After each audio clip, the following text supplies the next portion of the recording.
Iya, chapter 1044 yang berjudul Prajurit Pembebasan. Dimana ya, pada chapter kali ini dimulai dengan Luffy yang berbicara. Meskipun kita tidak bisa melihatnya dari dekat, namun suara drum begitu keras di awal panel. Dan di sini Luffy mengatakan, apa yang terjadi? Aku mengapa? Bagaimana aku bisa bangun? Kan tadi gua barusan kalah. Dan kenapa tiba-tiba aku merasakan sangat senang? Iya, saat Luffy berbicara, kita melihat dari kejauhannya bahwa kilat hitam keluar daripada tubuh Luffy. Nah, di panel berikutnya kita melihat adegan antara Zunisa dan Momonosuke, yang mana di sini ya Momonosuke melihat kata Onigashima dan dia sangat kesal dan sangat bergemetar. Joy boy, maksudmu Luffy? Iya, Momonosuke bertanya-tanya di sini. Dan sama seperti Momonosuke, Yamato juga bertanya-tanya, apakah itu yang dikatakan oleh Zunisa? Dan Shin pun ya dipotong ke aula kesenangan di menara otak kiri Onigashima, yang di sana ada Sanji yang sedang pingsan. Namun secara tiba-tibanya Sanji bangun karena dia merasakan sesuatu dan mencoba melihat ke atas. Kemudian di tempat lainnya, di lantai langsung, sekutu Luffy juga merasakan sesuatu seperti Sanji, yaitu Kid, Torao, dan juga Yogoro melihat ke atas. Dan tak jauh dari sana, Marco juga merasakan sesuatu. Dan di sini Marco mengatakan kepada Nami dan juga Tama bahwasannya Mugiwara, dia masih bernapas. Dan Shin pun dipotong ke Marijoa di ruang otoritas di Kastil Pangea, di mana di sana ada Gorose terus berbicara tentang situasi di Wano Kuni. Nah, salah satu dari mereka bertanya-tanya apakah layak kehilangan agen CP0 yang sangat top dan membuat Kaido marah dengan ini. Dan salah satu Gorose dengan rambut gimbal menjawabnya bahwasannya itu sepadan, terutama mengingat masa depan yang mungkin ditimbulkan oleh situasi ini. Sementara itu Gorose yang botak dengan pedang mengatakan pemerintahan dunia mencoba untuk menjaga Gomu-Gomu no Mi bersama mereka di setiap era, tetapi entah kenapa buahnya selalu lolos hingga 800 tahun pun telah berlalu. Dan salah satu Gorose dengan janggut dan kumisnya mengatakan di sini ya, ini seperti buah iblis yang mencoba kabur sendiri daripada world government. Yang mana perkataan Gorose yang satu ini disatu suarakan dengan Gorose dengan bintik hitam di jidatnya. Ya, itu mungkin saja kalau dia melarikan diri, karena kita tahu ya, buah Zoan memiliki pikirannya sendiri dan buah itu memiliki nama God di dalamnya. Yang mana nama lain, ingat, nama lain daripada Gomu-Gomu no Mi itu adalah Hito-Hito no Mi, Zoan Mitos model Nika. Dan seperti yang dikatakan Gorose, di mana dalam halaman ganda yang megah dan epic kita melihat siluet Luffy di bulan purnama dengan latar belakangnya, dan kita melihat siluet yang sangat identik dengan Nika. Sembari suara drum yang begitu keras telah bergelora di sini. Dan di sini ya kembali lagi kepada Gorose, di mana Gorose mengatakan tubuhnya akan memiliki sifat karet dan dia bisa bertarung dengan cara apapun yang dia mau, membuat orang tersenyum kemanapun dia pergi.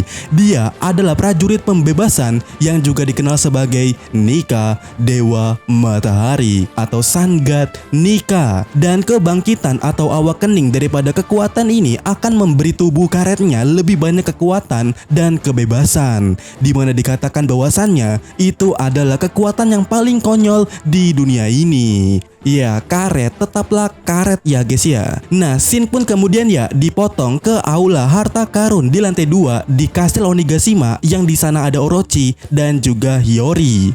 Di mana Orochi masih terjebak di bawah reruntuhan, dan di sini dia mengatakan, "Oi, Hiyori, aku juga menghargai Oden. Aku digunakan oleh Kaido. Ayo kabur dari sini bersama. Sekarang lepaskan jarumnya." Dan Hiyori menjawab, "Ayahku menepati janjinya kan. Dan dia percaya kepada janji yang telah kau buat bersama Kaido untuk membebaskan Wano Kuni. Selama 5 tahun, ayahku selalu menari dengan cara yang gila dan lucu. Bahkan melawan keluarganya, ayahku menepati janjinya. Dia percaya pada janjinya untuk membebaskan mereka semua. Dia bahkan bertahan 1 jam terbakar dalam minyak mendidih.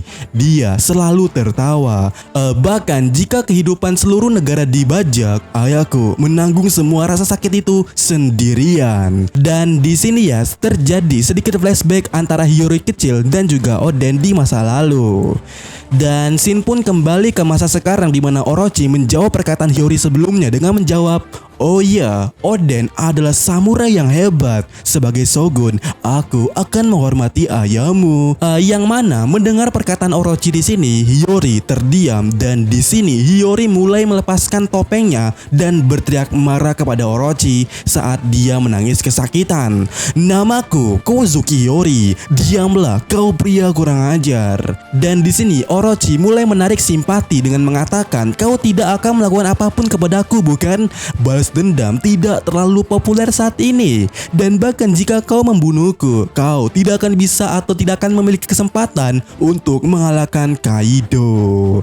Dan tiba-tiba di sini ya muncul Zenbo atau Kanjuro dengan versi yang kecil kembali ke tempat Orochi dan Hiyori berada.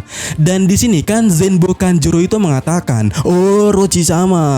Dimana di sini ya Kanjuro mencoba berbicara kepada Orochi, namun tak jelas apa yang ia katakan. Tetapi di sini ya Orochi senang karena Kanjuro datang tepat waktu dan memintanya untuk membakar Hiyori di sana. Dan sungguh aneh di sini ya Kanjuro tidak mendengar perkataan Orochi, mana justru di sini ya Kanjuro membakar Orochi yang ada di sana.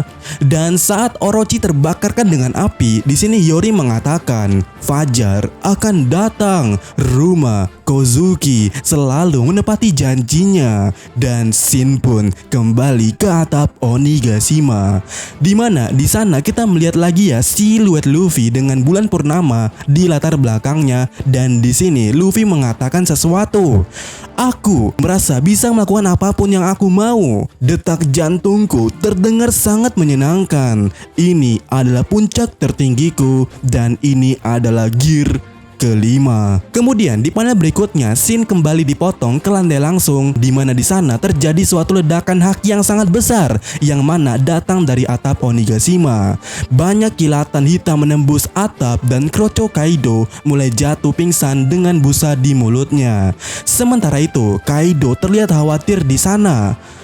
Ada apa? Ada apa di atas?" Dan tiba-tiba ya atap mulai pecah dan lengan Luffy muncul dari lubang yang mana lengan besarnya itu langsung meraih tubuh Kaido dalam bentuk naganya tanpa kesulitan. Semua orang melihatnya dengan pemandangan gila itu yang mana tentunya semua orang kaget. Mugiwara.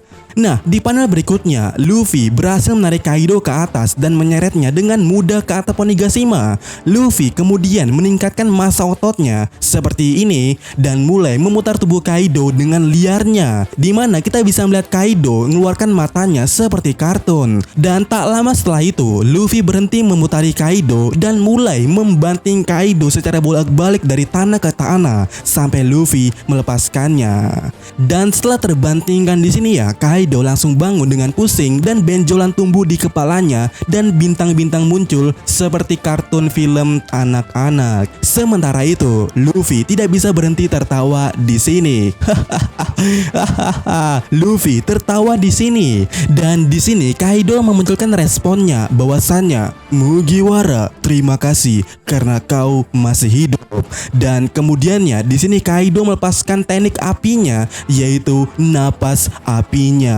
Sementara itu di sini ya Luffy masih tertawa dan dia kembali ke bentuk normalnya dan dia kembali tertawa lagi sambil terbaring di tanah dan dia terus-terusan tertawa tanpa henti. Namun ketika Luffy melihat bolobotnya Kaido, di sini Luffy langsung berteriak kaget dan matanya menonjol seperti kartun, di mana di sini scene komedi terjadi. Namun tak lama setelah itu, Luffy mencoba meraih tanah dengan tangannya dan merentangkannya, menyebabkan tanah yang ada di sana berubah menjadi karet. Dan tanah itu digunakan Luffy untuk menahan serangan Kaido itu. Tetapi karena tanah itu menjadi karet, serangan Kaido ya tidak meledak di sana, tetapi serangan Kaido tertahan di sana. Dan kemudiannya di sini ya Luffy berubah kembali ke bentuk ototnya dan kemudian dia menarik karetnya seperti ketapel dan melemparkan napas api Kaido menuju kepada Kaido itu sendiri. Dan ledakan pun terjadi di mana itu sangat luar. Dan di sini kita melihat ya full body daripada perubahan Luffy ini, di mana kita melihat ya seluruh tubuh Luffy dengan jelas. Penampilan fisiknya hampir sama seperti model biasanya, meskipun kemejanya sekarang berwarna putih, padahal sebelumnya ya tergambarkan gelap dalam manganya. Rambutnya, iya rambut Luffy di sini ya itu terbakarkan ke atas atau terbakarkan seperti api yang bergelora. Nah, kembali lagi ke cerita. Luffy di sini ya tetap tertawa dan tertawa. Namun sebaliknya di sisi Kaido di sini terlihat begitu penuh penyesalan, di mana Kaido meminta maaf atas apa yang terjadi barusan, di mana aku bodoh, aku tidak ingin menang seperti itu. Ya, kejadian waktu diganggu oleh CP0. Namun di sini Luffy menatap Kaido dengan tekad dan senyuman di wajahnya dan dia mengatakan, "Jangan sebut itu. Ayo akhiri ini sekarang juga."